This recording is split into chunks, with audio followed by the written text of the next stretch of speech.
Assalamualaikum warahmatullahi wabarakatuh. Saya Herni Nendra dari kelompok 1 Etika dan Profesi Keguruan. Adapun nama kelompok dari kelompok 1 yaitu Diki Ramadhani, Vito Gafrianto, Tasya Permatasari, dan Randa. Jadi di sini kami akan membahas mengenai pembulian. Jadi apa sih itu pembulian? Jadi pembulian itu suatu tindakan kekerasan yang dilakukan sengaja oleh satu orang atau sekelompok orang yang merasa dirinya itu lebih kuat atau berkuasa terhadap orang lain. Adapun cuplikan video dari pembulian sebagai berikut.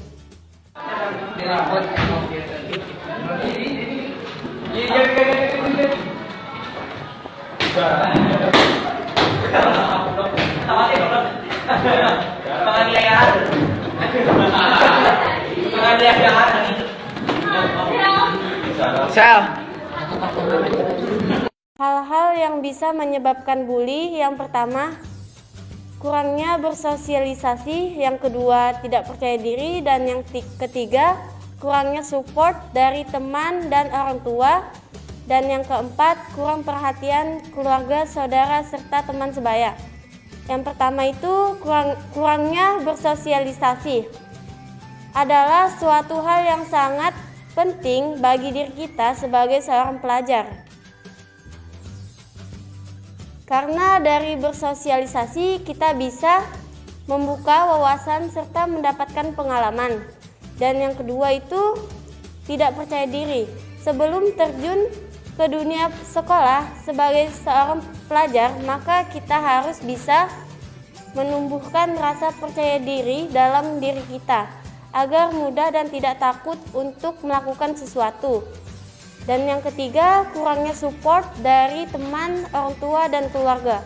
Support atau dukungan sangat dibutuhkan oleh seorang pelajar agar ia memiliki motivasi untuk terus semangat dalam menempuh pendidikan.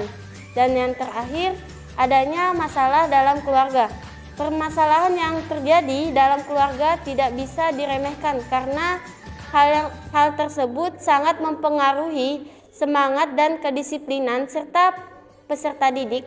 Dapat kita ketahui bahwa keluarga adalah dunia pendidikan pertama bagi seorang anak, maka hindarilah permasalahan di dalamnya agar hal-hal yang tidak diinginkan tidak terjadi. Jika hal-hal yang di atas dapat dihindari, maka kasus pembulian bisa berkurang. Bullying sebagai suatu permasalahan global. Di satu sisi, perilaku ini membuat pihak berwenang mengencangkan peraturan terhadap si pelaku. Kemudian di sisi lain, bullying ini juga merupakan salah satu fase normal untuk yang harus kita lewati ketika kita tumbuh menjadi remaja dan dewasa. Namun kadang kita lupa bahwa perilaku ini sangat berpengaruh kepada seseorang untuk mencari masa depannya. Hal-hal atau dampak-dampaknya dari bullying tersebut yaitu yang pertama masalah psikologis, yang kemudian masalah fisik, yang ketiga susah untuk tidur, kemudian yang keempat punya pemikiran untuk bunuh diri, kemudian yang kelima susah untuk menyatu atau bergabung dengan orang lain, yang keenam kurangnya prestasi, kemudian yang ketujuh susah percaya dengan orang lain. Dampak bullying lain yaitu masih merasakan walaupun sudah berpuluh tahun atau belasan tahun berlalu. Kemudian dampak bullying dalam jangka waktu panjang ini sendiri sangat sulit untuk ditemukan. Tapi justru inilah yang membuat korban atau seseorang merasa paling sangat tersakiti. Baik, selanjutnya yaitu cara mengatasi bullying pada siswa pelaku bullying yang ada di sekolah. Yang pertama, kita sebagai seorang guru harus mendengarkan cerita versi pelaku bullying untuk mencari tahu masukan yang tepat. Dan yang kedua yaitu kita sebagai seorang guru harus menegaskan perilaku yang tidak pantas dan mengingatkannya kepada pelaku bullying. Dan yang ketiga, membantu pelaku bullying untuk mencari tahu alasannya melakukan tindakan bullying tersebut. Entah apakah dia ada masalah di rumah, tidak diperhatikan oleh orang tuanya, ataupun mencari perhatian yang ada di sekolah. Yang keempat, menunjukkan rasa perhatian, empati dan kasih sayang terhadap korban pelaku bullying tersebut dengan cara menceritakan atau membagikan perasaan yang telah dirasakan oleh korban. Yang kelima, memberikan konsekuensi, teguran ataupun hukuman kepada pelaku bullying untuk belajar dari kesalahannya. Yang keenam, mengajari pelaku bullying untuk bertanggung jawab, untuk meminta maaf dan mengganti barang yang rusak jika ada, dan menenangkan korban bullying tersebut.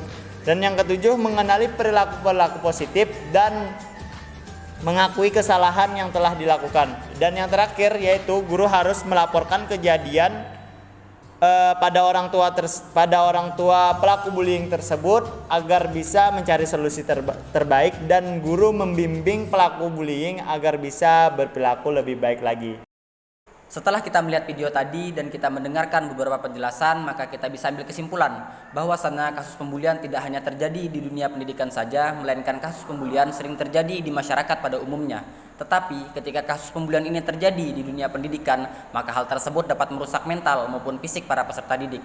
Oleh karena itu, tugas kita sebagai seorang mahasiswa, yang mana nantinya kita juga sebagai seorang tenaga pendidik, maka kita harus bisa menganalisis dari sekarang hal-hal apa saja yang bisa menyebabkan pembulian ini terjadi dan solusi apa yang harus kita terapkan agar kasus pembulian tidak terjadi lagi di masa yang akan datang.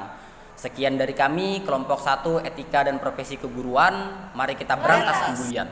Sekian dari kami, wallahul muwafiq ila aqwamit thoriq. Wassalamualaikum warahmatullahi wabarakatuh.